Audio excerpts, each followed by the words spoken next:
Hi, welcome to Transform with TAS. Today I'm going to start out over at the stove. I already have something going, but for those of you that don't know what the show is all about, I have been since day one looking at how I can transform recipes that I love into a healthier version. So that's what we do with Transform with TAS. We transform recipes into healthier versions, and also I sit down with some of our newsmakers and individuals within the community and find out how they transformed themselves from where they were to where they wanted to be, and how they got there and how they're staying there and progressing. So that's what we do with Transform with TAS. So today we're going to be cooking at the stove top. And I can tell you right now, I think you're going to like this. So if you hold on, I will get ready and we'll be back at the stovetop in just a moment.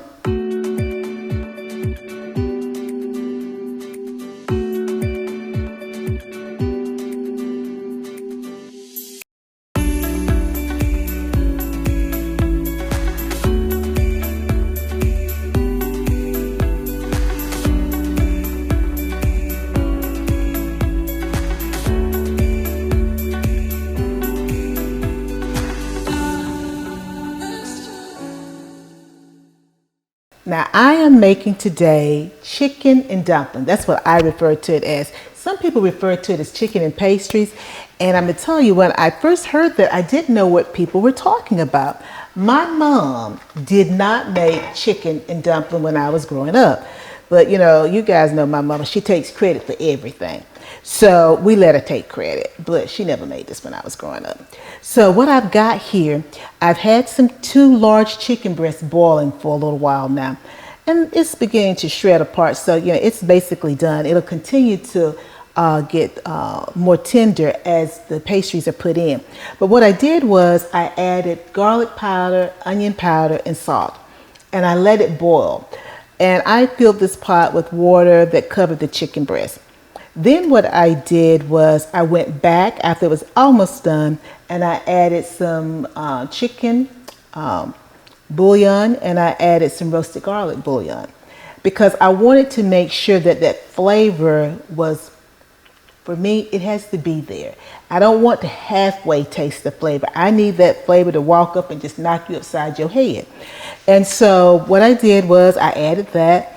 Now what I'm doing, just so that you can see that this is live cooking, because I think this is the first time you've actually seen me at the stove top. So this is live cooking. I'm going to turn this back up.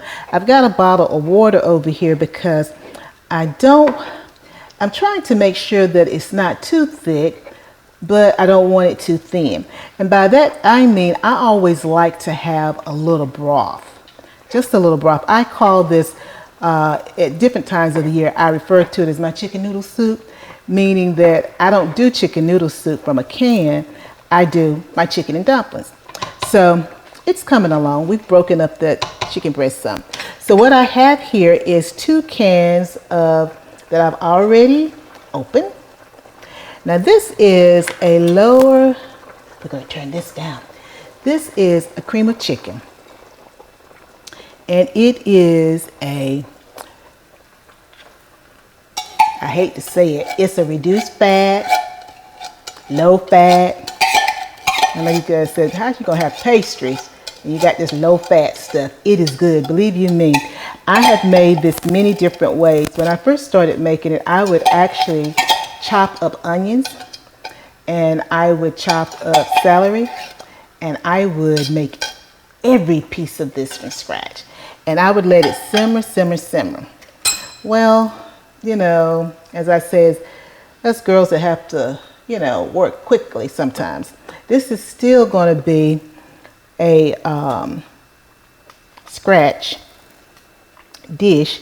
It's just that I'm not putting everything in there the way I used to do it. Now I am putting a lower or reduced fat version of cream of celery. I do that because I want to add a natural, it isn't really natural, but it's better than me adding flour to thicken the broth. And I say that because we have so many different food allergies now And so I found that when I do it this way, it just seems to work a little bit better. And so I've just added a can of cream of chicken and a can of cream of celery. And so I'm just going to mix this in. I'm just going to break it down. I'm just stirring until the celery, cream of celery, and the cream of chicken begin to blend in. Oh, now you may say, she said, oh. I said, oh, because it's already breaking down. So now I'm going to turn this back up. And I'm turning it back up because I want to make sure that this broth continues to boil. So we need it to boil a little bit, okay? And the reason I need it to boil is because we're going to add the pastries. So I'm going to just put the lid back on for just a minute or so and bring it back up to a boil. It's already beginning to boil. Oh, it's live. You hear that water sizzling back there? I love chicken and dumpling. I love chicken and pastry, whatever you want to refer to it as. I have alternated. Sometimes I will add, or I'll do a roasted chicken, a whole chicken. I will do chicken thighs. You know, if I've got leftover chicken and I want to do something with it, I'll pull out a little broth. I don't have to have much. I don't have to have much. I don't even do the soups. And I will make chicken pastry or chicken and dumpling. As you can hear, thinking you can hear it, let me lean over like you can hear it through my mic. It's beginning to boil. It's beginning to boil, and that's a good thing. So I'm going to move these cans out of our way. And I've already got some pastry here. Now, because this is one thing, there's two things my mother didn't teach me. She didn't teach me how to make biscuits. And this is close to being biscuits. And she did not teach me how to make pastry. So I used frozen pastry, and it had begun to break down, but this is hard, so it's still sort of frozen. And I'm just dropping it in. And I just move it around a little bit. Just move it around a little bit. Because what I'm doing is trying to make sure that I'm not layering pastry on top of pastry. So I'm just dropping pastry in. Now you may say, well, how much pastry are you going to put? I'm going to put it until I can begin to feel that my broth is getting less. And by that I mean my broth is being used to cook the pastry, which means that the pastry dough is absorbing the liquid. And because I normally like a little broth, I like it to feel a little brothy. I don't like to have too much pastry. But I may have to get some more pastry during the break because I don't think, let me turn it down, it may start popping up and getting me. Because it's boiling. I hope you can hear it.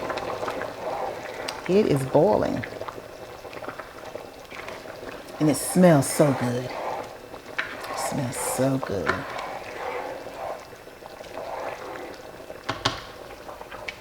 So we're going to add some more pastries here.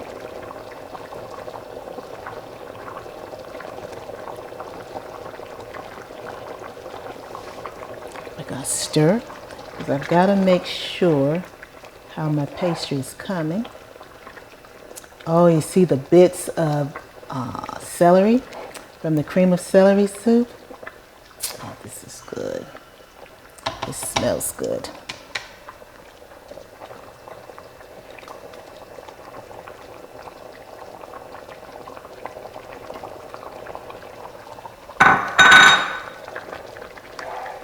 It smells good. I think that I am gonna need a few more sheets of pastry.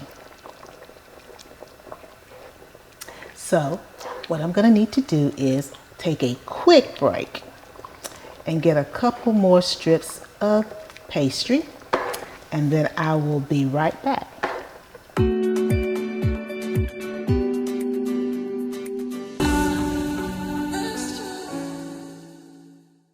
Today I have Mary Ellen Ciganovich with me.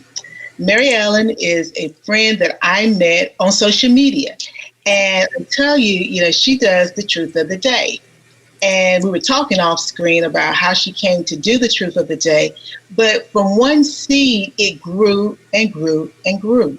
And so she went from posting and then sort of elaborating on the truth of the day to actually hosting a show, co-hosting a show. And then she started doing her Monday motivations. Now I'm going to butcher it, but say it for me, Mary Ellen. It's Miracles with Mary Ellen. Thank you. It's Miracles with Mary Ellen, and that's on Monday. Yeah. And so, I've watched Mary Ellen kind of grow. She's sort of like a dove. And she's just sort of taking her wings and she's just growing. She has such a sweet spirit. She really reminds me of Dolly. She's in Tennessee and she kind of reminds me of Dolly. And I love Dolly Parton. But she has such a sweet spirit. And she really has a thirst for helping others. So I really want to welcome her to our show today. So welcome, Mary Ellen. Well, thank you, Teresa, for having me. I am so blessed to be here with you. Well, thank you. I know that you're going to bless the audience today. I think I want to start, Mary Ellen. There's so many things that I could say about you, but I want to start with your work as a teacher. Mm-hmm. I just found out that you are really, I'm in North Carolina, and you're really entrenched in North Carolina. Yes. So let's start with, how you came to be in North Carolina, and maybe the several different places that you've lived in North Carolina, and how it kind of relates to the work that you started to do at that time. Well, after the University of Georgia, I was looking for a teaching job, and my first husband, who I was engaged to, was going to go to law school at Wake Forest. So he was going to get his master's in business at Wake Forest. So I was looking for a teaching job in that area, and out of the Atlanta paper, I saw Valdez, North Carolina, which was a little bit farther out of Winston-Salem, but it was okay. So I went up there, and I took a job teaching in Valdez, North Carolina, at Mull Elementary School was the name of it. And I can't remember the name of our principal back then, but we had like 66 students in a classroom, and there were two of us teaching. And all of the kids came from all of them did come from lower socioeconomic backgrounds. And I remember one of the boys in my class, he would doze off or kind of have these little spells. And I was diagnosed with epilepsy when I was 6. And I thought to myself, he's having a petit mal little episode, which is what I had. Mm-hmm. So I called his father in, and his father was a preacher. Okay. And this was my first year teaching school. And I told him, I said, I think you might need to get him to a neurologist and get some proper medication, because and he said, yeah, he has those little spells. He's got epilepsy. He's got the devil in him. I'm going to take him in the woods and beat the devil out of him. Well, I was a first year teacher, Teresa, and I'm sitting there thinking, and of course I have epilepsy at the time, and I did not want to tell the parent that. And I was like, oh my gosh, why did I say that? And of course, the father took him home. I don't know if he ever got help or not, because at that time, let's see, it was 1975 when I was teaching at that school. And there wasn't child services to turn to. There weren't any social organizations to turn to get that child help other than the father. And since he was, and I will call him a backwoods preacher for lack of a better name, because it wasn't a church as such, it was more of snake handlers and things like that. And I had been raised so far away from that. And I was like, oh my gosh. So, you learn as you teach, and I hope my students learned as much from me as I did from them. Mm-hmm. My first husband was born in Greensboro, so we got married in Greensboro, North Carolina. I ended up teaching in the Greensboro city school system and taught there. Actually, I taught at a private Catholic school, because I was raised Catholic in Danbury, Connecticut. And that was interesting, because I think I got paid all of like $8,000 for a year. And but it was nice because I took my daughter with me, and so she could do the day care, and the kids were there. And I learned at that school, I had a student who was rude all the time. So I called his mother and I said, I'm going to talk to your mother because you're just rude. So I called his mother in, and I'm sitting there talking to his mother, Teresa, and she's being rude. And I'm thinking to myself, why am I not surprised? Why did I even call this lady? So I learned from that the apple doesn't fall far from the tree, And as I taught year after year after year, and I taught in West Virginia, I taught at Chandler Elementary, and that school was interesting because we didn't have any buses. We just had a housing project in the school. And the kids would walk down from the housing project to the school. We had a little grandmother that would walk the whole hall, and her cane was her rifle. That's okay. We had actually one day where the KKK threatened to kill all the lily white teachers that were teaching the kids to read and write. And I went to school anyway because I wasn't going to let anybody deter me from doing what I needed to do with these kids. And I saw kids who, if they didn't come to school, they didn't eat.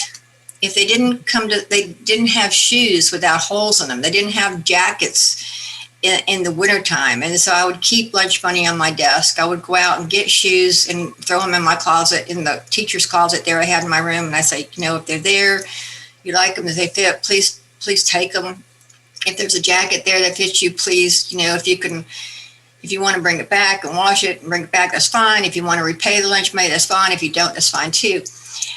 And I learned so much about the need in the United States that we have, and we still have in this country. And like I said, I always hoped my students learned as much from me as I did from them. And I went from there to teaching in the Atlanta school system. I taught in Cobb County, but I taught out by Six Flags. Mm-hmm. And again, there were housing projects that came into the school. We had a lot of gang members and things like that too. And I remember being told one time by the kids, well, we're scratching up all the teachers' cars today, but don't worry, we're not going to scratch yours because we like you. We respect you. And I'm like, you shouldn't scratch any teacher's car. Don't do that. That's not the point. And, and I tried to teach them, do what you love to do and the money will come. Make a positive difference in this world. In that school, we had a great motto in that school. It was called "Pride is practiced here, and you are the key." And we tried to teach all the kids to have pride in themselves, to go forward with success and with pride. And I actually had the students in my classroom who would come out of like juvenile detention. I remember I had one student, and he was called Popcorn, and they said, well, and he was a little slow. He said, would you take him in your classroom? And I said, sure, bring him on in here.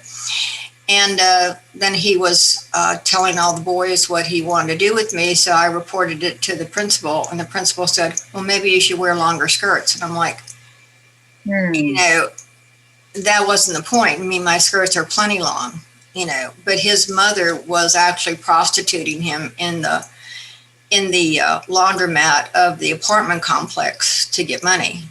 And that's all he knew, and it's hard to teach I had so many students, Teresa, in 7th and 8th grade who couldn't read because they hadn't been taking any classes. And at the time I had funds, and I said, hey, I will take them to the eye doctor. I will buy the glasses for them. But the school system wouldn't let me put them in my car to take them. Sure. So I took the entire textbook that I was teaching from, and I made a listening station. Back then I had cassette tapes, and I would read it into the tape, and I made a listening station so they could sit back there and they could hear the lesson and they could learn that way. But, it was very much of a learning experience for me, and I'm glad I went through it because that is part of what made me who I am today. Well, Mary Ellen, thank you for sharing this with us. It's fascinating to me to see the evolution of your career. And as I listen to you, it's sort of like there's a center. It's you, and then I'm just connecting dots as it just kind of goes out. Because I did not know all of these things. I knew that you had been in North Carolina, Greensboro, Pinehurst, Valdez, but I didn't know about your time in West Virginia and your time in Atlanta. And several things were rising to the surface as you spoke. You talked about the need of our children. Mm-hmm. And regardless of what school district or city or state you were in, you were still seeing that there was a need for children. And, as an educator, I can tell you now, there's still a need. And some of the needs that you identified are still prevalent today across the country. Yeah. And I think about the quote that where you try to teach the children, do what you love to do and the money will follow. And I think that we see that in athleticism. We see it when folks look at professional athletes. But also you underscored that when you talked about the fact that there were kids who had visual concerns that impeded their ability to read the text. Or even the handouts or whatever it was that you were giving them. And so you thought outside of the box at the time, did the audio recordings, set the kids up, because I can remember those big headphones we used to wear way back in the day, and you set them up so that they could actually hear the information.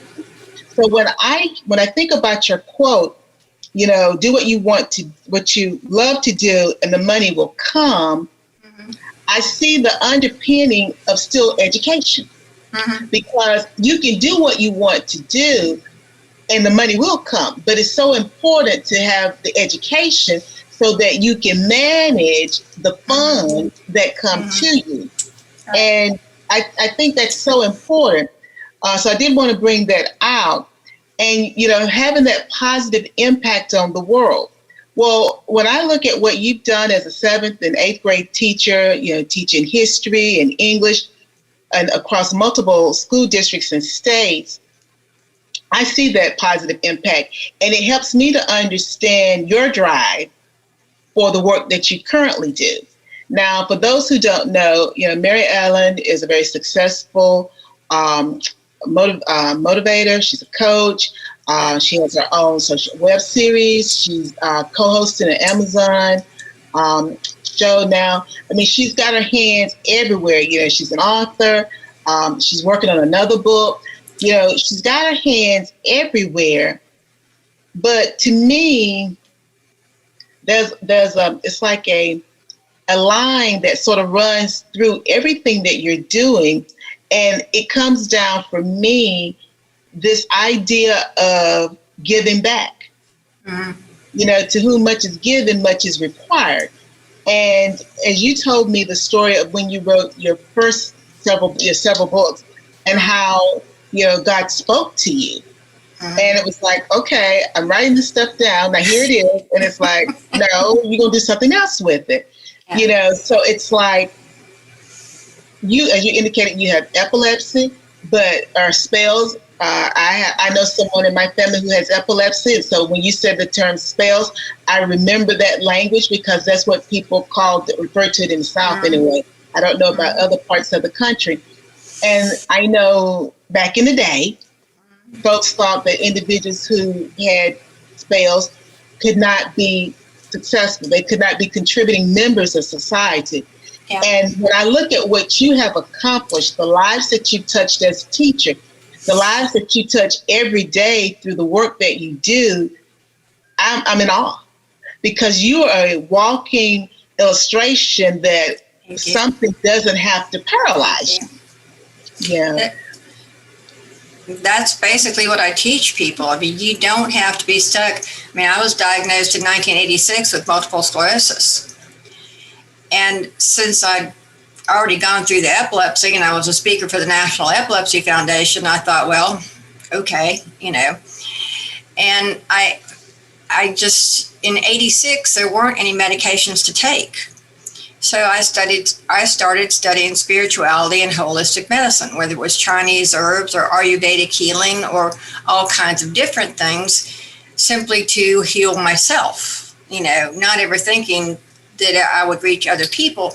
And so now this is what I teach other people. And in 1992, when the first medications with MS came out, the MS Society called me and they said, oh, you were selected in the national lottery to get these medications. And I was teaching middle school at the time, and I had a daughter that I was raising. I was a single parent.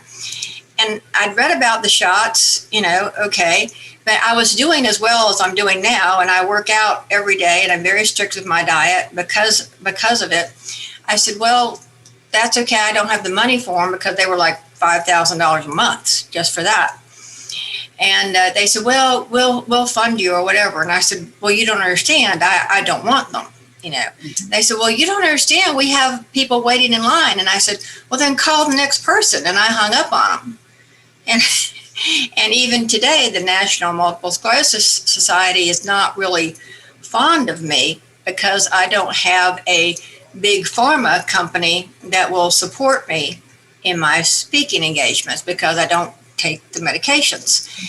And that's frustrating to a point because if I don't need the shots, that means somebody else out there doesn't need them either, and they're still getting them. Mm-hmm. It's interesting. Well, Mary Ellen, I'm going to tell you something offline. It's interesting that you say that you're not taking the medication. Well, maybe I won't tell you offline. Maybe I'll ask a question.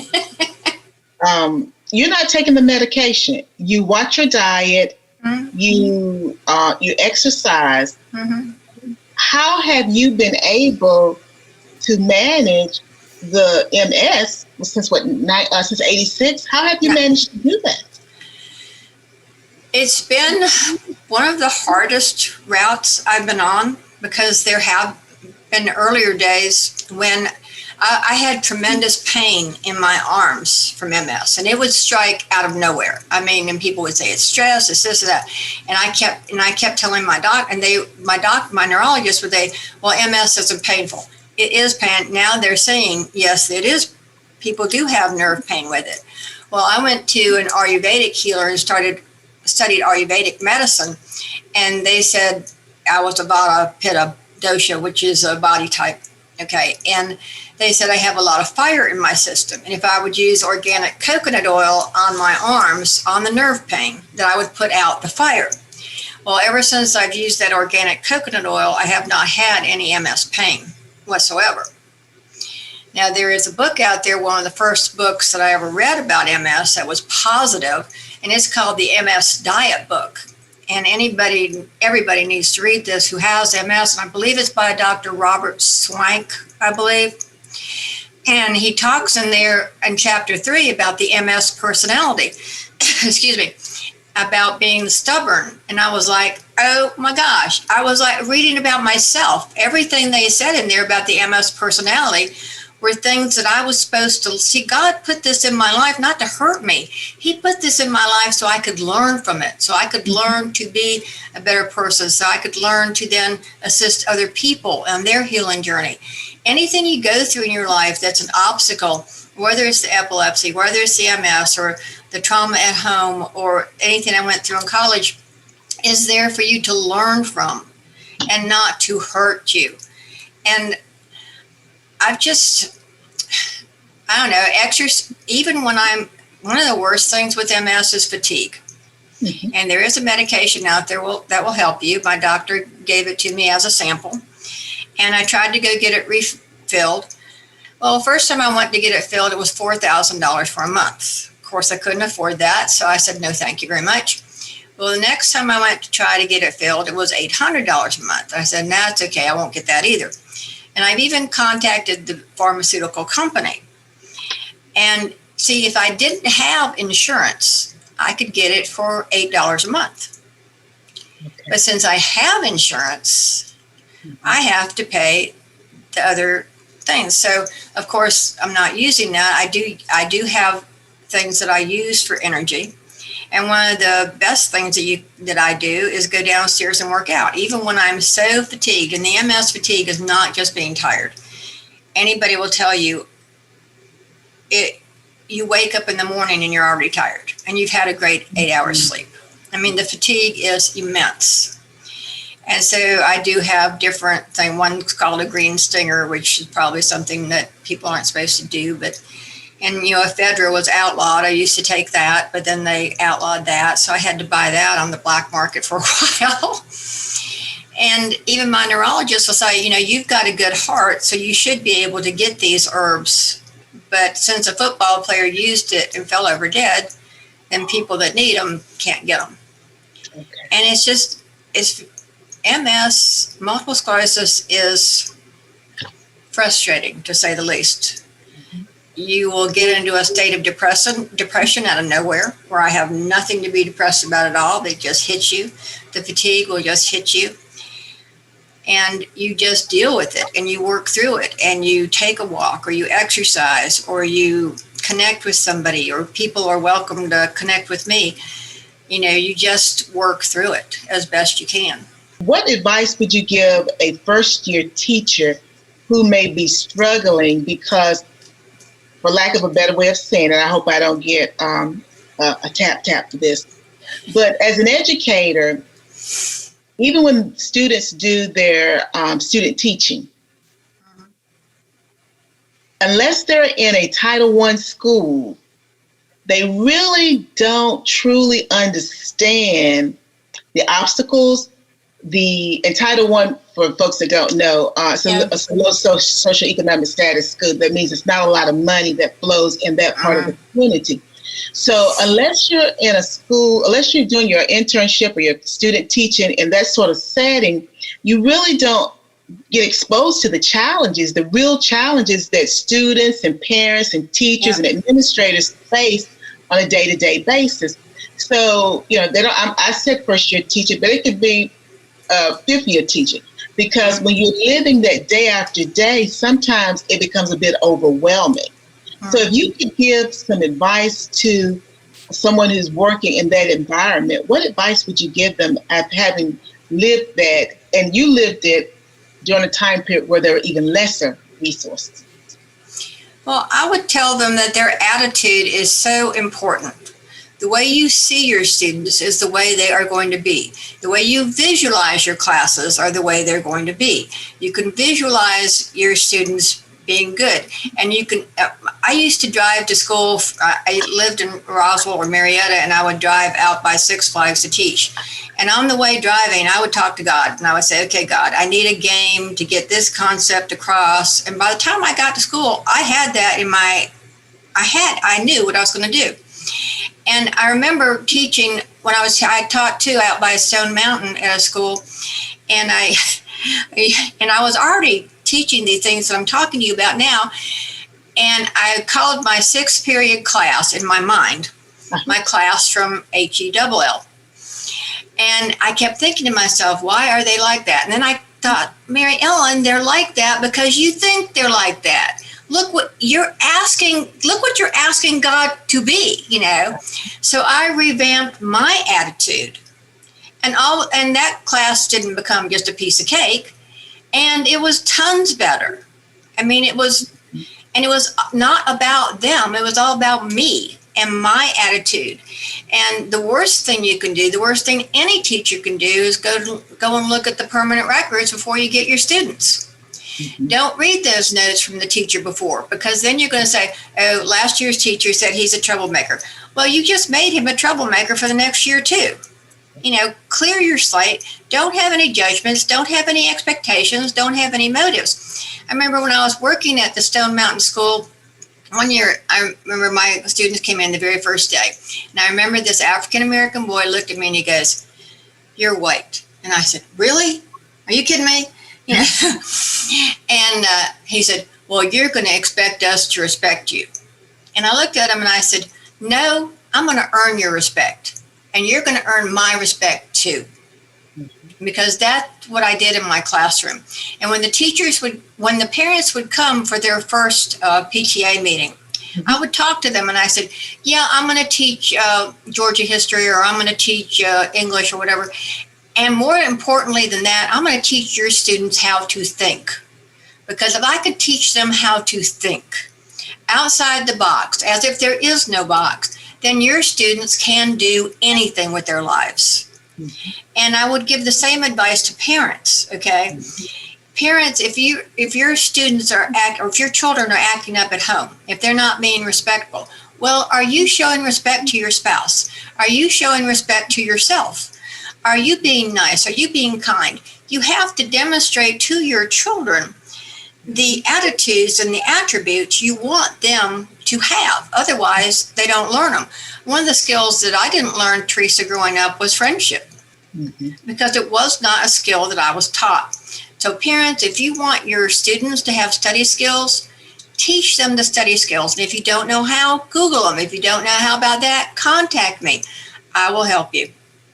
Let me be the person that congratulates you today. Thank you. And thank you for all that you do to improve our society, our world, because it is much appreciated. And now, putting that plug back in for educators and for parents. Now, see, she didn't tell that I was going to do this. If you need help, she is a master educator. She's worked with lots of populations, lots of different states, lots of different school districts. If you need help with your kids trying to figure things out, you can reach out to Mary Ellen. Now, Mary Ellen, how can everyone keep in contact with you and reach out to you? Well, the best way is through my website, which is askmaryellen.com, since Ciganovich is so interesting to spell. So on Ask Mary Ellen, you can connect Amazon to both of my books, Healing Words, Life Lessons to Inspire, or Truth, Taking Responsibility, Unleashes True Healing. Or you can connect to my Truths of the Day on Facebook, Instagram, LinkedIn, and Twitter. Or, follow all my podcasts that I do, or the new Amazon Live show that I'm so blessed to co-host with Cyrus Webbs and everybody else. And it's just such a blessing to be here with you today, Teresa. Thank you so much for asking me. Well, thank you so much, Mary Ellen. And I look forward to hearing how things are working out for you. And also, you have to let me know if any parents reach out to you. Because again, this is a wonderful opportunity, guys, to get some assistance from an educator that knows her thing. She knows the system, so she can help you. Thank you. You're very welcome, Mary Ellen. So again, guys, thank you so much for joining me today for another episode of Transform with TAS. And we'll be back. Well, during the break, since this is live cooking, I thought I would just go ahead and add some pastry. And you can see it sizzling. I added pastry.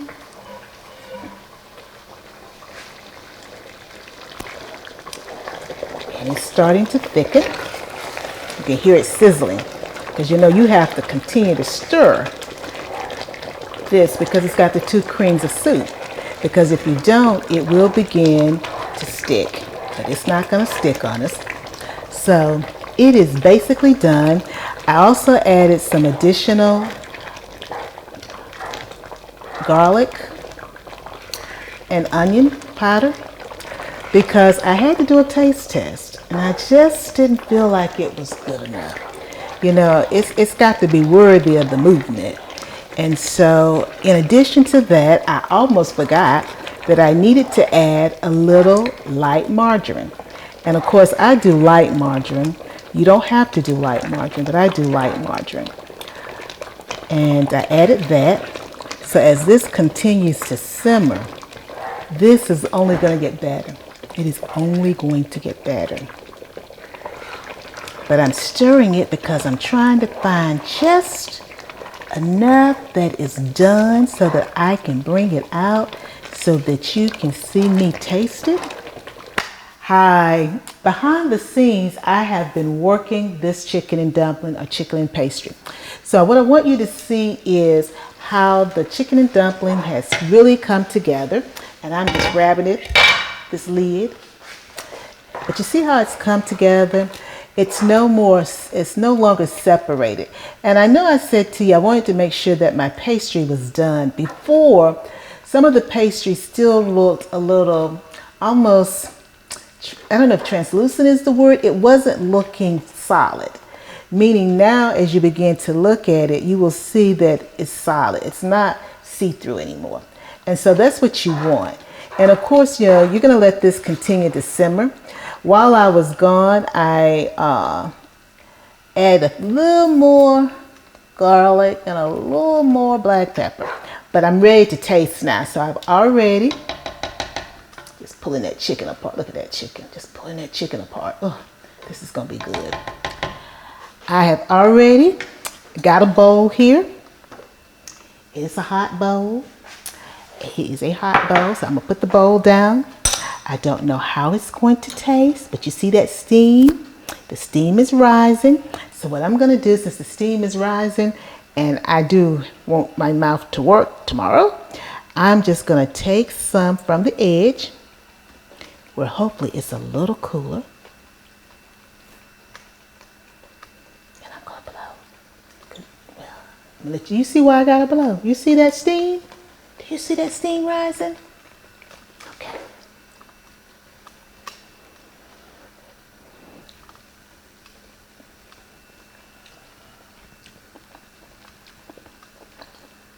This is good. This is really good. I'm tasting the pepper. I'm tasting the garlic and just a hint of the onion.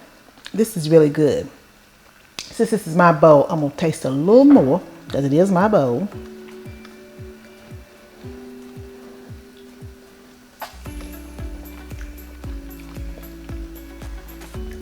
It's not as liquidy as I would normally have it, but it's hitting the spot. This is good. This is what I call chicken and dumpling. Other people call chicken and pastry. But basically, it's all good. And it's a lower fat version than what we would normally have. This has been Transform with TAS. Today we have done chicken and pastry. I hope that you've enjoyed it. I hope you've enjoyed the interview. If you would like to be a part of our show, all you have to do is email me at Transform with TAS. Send me a recipe, put recipe in the subject line, give me the recipe of course, and give me your first name and your last name and your city and your state, and your recipe may be transformed on Transform with TAS. Until next time, take care of you. Bye now.